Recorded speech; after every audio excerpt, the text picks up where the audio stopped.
Здравейте, приятели, казвам се Александър Кинаров и съм тук, за да ви попитам нещо. Ако можете да опишете косата ми с 3 думи, какви биха били те?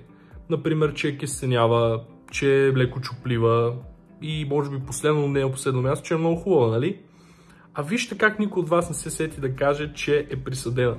Именно защото този ефект е постигнат в клиника Клиникана. Искам само да погледнете. Да, косата ми е присъдена, но по абсолютно нищо не си личи. А дори този резултат няма още една година. Можете ли да повярвате?